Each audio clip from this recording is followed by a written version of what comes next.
All right, welcome back. So let's just continue on. So in the last video, we talked about the rules for Lewis dot diagrams, and we started with some practice, which is what you see there at the top. So now what we're going to do is we're just going to do some more practice. So let's take a look at the next one, CO2. So the central atom in CO2 is carbon, and then I'm going to put the two oxygens in the terminal position. So step 2 is let's count up my valence electrons. Carbon has 4 valence electrons. Oxygen has 6, but we have 2 of them, so that's 12. So total, I have 16 valence electrons at my disposal. So I'm going to start off with some single bonds to get those oxygens bonded to carbon. Using those 2 single bonds there, it's 2 electrons each. So I just used 4 electrons. So I'm going to bring down my number of valence electrons now to 12. I have 12 left over. The next step, always satisfy the terminal atoms first, the outside atoms. And so that's the oxygens. So if I put 2, 4, 6, and then 8, 10, 12. By using up the leftover electrons, I have satisfied my oxygens. The problem now is I do not have carbon as satisfied. Carbon only has 2, 4 electrons, but I can't put any more electrons on carbon because I've used them all up. I have 0 electrons left over. There's no such thing as chemistry debt. You cannot take out an electron loan. It doesn't work that way. So I have to get a little creative here. So I can't leave it like this because the octet rule is not satisfied for carbon. But like I said, I just can't start adding electrons onto carbon in the middle because I don't have any. So I've got to do some rearranging. So here's what we're going to do. We're going to do something very similar to what we did to O2. So I'm going to take some electrons off of one of the oxygens and I'm going to start placing them in a double bond. So let's go ahead and do this. I'm going to take the electrons off of this oxygen here. It doesn't need to be that one. It could have been the other one. I'm just choosing this one arbitrarily. So I place those electrons. I move them from here into this bond here. And by doing so, that creates a double bond. Notice oxygen is still happy. Oxygen still has its 8. Carbon is getting better. It has 6 now, but it's not happy. It wants 8. So I need to do that.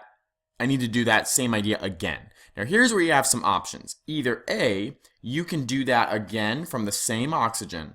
Take these 2 electrons here, move them into here and make it a triple bond. Or what I can do is I can take 2 electrons now from this oxygen and move it here. So actually, I'm going to show you both of those. So the first one, I'm going to take these electrons from the same oxygen and I'm going to move them here. Okay, so I'm drawing that so you can see what I did. Okay, so by doing that, what I am now going to do, take those 2 electrons, there we go, and that creates a triple bond right there. Okay, so first of all, do we have the same amount of electrons? I have 2, 4, 6, 8, 10, 12, 14, 16, and that is what I started with, so that's good. Are all the octet rules satisfied? This oxygen on the left has 8 valence electrons. The oxygen on the right has 8 valence electrons. And carbon has 8 valence electrons. So technically speaking, I do have a valid Lewis dot diagram. However, spoiler alert, this is not the best diagram. What would have been better, so let me actually reverse this a little bit here. I'm actually going to show it with arrows. I'm going to put these 2 electrons that made the triple bond, I'm going to put them back on this oxygen here where they came from. And instead, I'm going to take these electrons here and move them. And so what I would end up getting is oxygen here, 2 lone pairs, double bond, not a triple bond anymore, carbon, and then now there's a double bond on this oxygen and 2 lone pairs. This actually is the better structure. Not because it's symmetrical, okay, even though for my really hardcore anal retentive students, myself included, it looks nicer, it's symmetrical, it's pretty. That's not the reason. There actually is a reason called formal charge, and we'll talk about it in that video, that this structure actually is better. But for right now, remember if I go back here, group 6A elements favor double bonds when they're in the terminal position. In other words, if oxygen is in the terminal position, it favors a double bond. Doesn't always mean that it's going to have a double bond. I want to be clear on that, but it favors it. So that's why this structure that's written second actually is the better structure. But we'll get to that in the formal charge video. Let's keep going. Cyanide, Cn with a negative charge. Now we're actually looking at ions. So very similar to O2, there is no central atom. So I'm just going to draw carbon and nitrogen. Carbon has 4 valence electrons. Nitrogen has 5 valence electrons, and then you have a -1 charge. Remember, negative species means they have extra electrons, and how many extra is based on the charge. If it has a -1, that means it has 1 extra electron, so we need to account for that 1 electron. So total, I have 10 valence electrons at my disposal. Starting with a single bond, that takes care of 2 of them, so I'm down to 8. Let's start taking care of our atoms. 2, 4, 6. So now, out of those 8, I've used 6, so I have 2 left over. And there's those 2 electrons. I don't have any electrons left over. So now I have to check and see if my atoms are satisfied. Carbon is, nitrogen is not. And so nitrogen only has 4 valence electrons. So let's start moving these lone pairs into multiple bonds. So these 2 electrons right here, I'm going to take and I'm going to move right there into a bond. So that's going to go there. Okay, so I'll scribble those out. Nitrogen's getting closer. It has 6 electrons. It wants 8. So I'm going to take another lone pair from carbon, move them here, and that makes a triple bond. So if I clean this up, you end up getting a structure that looks like this. Carbon bonded to nitrogen, 1 lone pair on each. I have 10 valence electrons represented in the entire molecule, and both my atoms' octet rules are satisfied. So that is a valid Lewis dot diagram. This is an ion, so remember with ions you have to put brackets around them and then put the charge on the outside. And then once again, if I go back to my tips, group 5A elements, nitrogen being one of them, favor triple bonds. And so it makes sense then that in this structure, nitrogen has a triple bond. Okay, last one on this slide, H2CO. So once again, what's our central atom?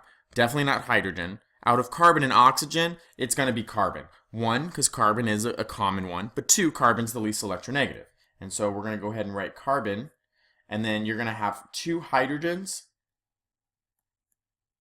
and 1 oxygen bonded to there. 1 valence electron for each hydrogen, so that's 2 total there. Carbon is 4 valence electrons, oxygen is 6, so that's a total of 12. Single bond everything. That's 2, 4, 6 electrons that I just used, so I have 6 left over. Satisfy the terminal atoms first. Hydrogens are already good. Oxygen, let's make oxygen happy. 2, 4, and 6. So I just used up all my electrons. I have 0 left over. So now I just have to see if all my atoms are satisfied. Hydrogens are good. Oxygen is good. Carbon is not. Carbon has 6 valence electrons around it. It wants 8. But you can't add any electrons because you don't have any. So you have to do a double or a triple bond. I don't have any electrons on the hydrogens to form a double bond. And by the way, I wouldn't even if I did because hydrogen can have a double bond. So the only option to have a double bond or a triple bond is right here. And so I'm going to take these electrons, for example. I'm going to move them right here. And I'm going to create a double bond. So after I move those electrons, let me go ahead and erase this so you can see what happened. There we go. All I did was just move the electrons into a double bond.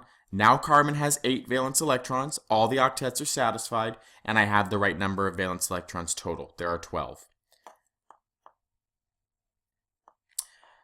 All right. So here's what I'm going to do. I would encourage you, let's go ahead and pause the video. And while the video is paused, go ahead and try drawing these Lewis dot structures. Then when you're done, hit play and I'll have the answers revealed. Okay, so here are the answers for the 3. Above each molecule, I wrote the total number of valence electrons, so you can take a look at that and make sure that you got the same thing. So for the first one, we have carbon disulfide. It's 2 double bonds between the sulfurs and the carbon.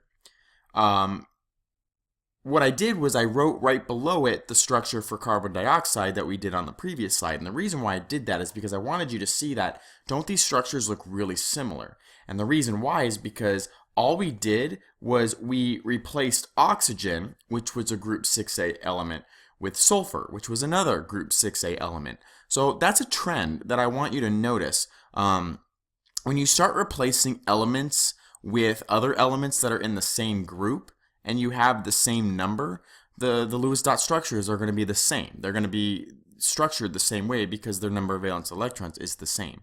So that's actually a helpful tip, because once you start memorizing certain structures and you start seeing them over and over again, you can actually start drawing your structures faster because you just remember what they look like. So remember for this one that you could have had the triple bond right here and then the single bond here, although this is the better structure, but we'll get to that later with formal charge. For the second one, we have nitrogen trifluoride. You're going to have single bonds between all the fluorines, and remember, when halogen is in the terminal position, single bonds are there. Now, remember, nitrogen prefers triple bonds, but that's when it's in the terminal position. When nitrogen is a central atom, that's different, and so that's why you don't see any triple bonds here. Now, real quick, what if I had asked you to draw phosphorus trichloride? How would you have drawn that? Well, notice phosphorus is a group 5A element, just like nitrogen is. And chlorine is a halogen, just like fluorine is. So if I asked you to draw PCl3, you shouldn't have to go through the 6 steps to figure it out. You should just be able to figure out real quickly, oh, it'll be phosphorus with 1 lone pair and 3 single bonds to chlorine, because it should look the same as NF3, since all we're doing is replacing elements with other elements that are in the same groups. So, like I said, it makes drawing these structures a lot faster when you start to pick up those trends. Lastly, you have the chlorate ion. This is an ion, so notice the brackets. 26 electrons total. So you end up having, now notice chlorine is the central atom because there's only one of them. Halogens can be a central atom. We'll talk about why that is later on. But halogens can be the central atom. And so notice that, they obviously have more bonds to them than just the single bond. They've got, multiple single bonds. And that is possible. You can have that happen. But that's when it's central. When it's terminal, that's when it'll just have the single bond. Now, this actually is not the best structure for chlorate. So some of you may have drawn a double bond in there, and actually you may have drawn 2 double bonds in there. Those are valid structures, but like I said, we have not gotten to that point. That's formal charges, that's exceptions and all that kind of stuff. So we'll save that for other videos. But for right now, what I show on the screen is probably what most of you would have drawn. So this concludes the video on Lewis dot diagrams. Continue to practice. In the next video, we're going to take a look at formal charge and how that can help us determine the best structure.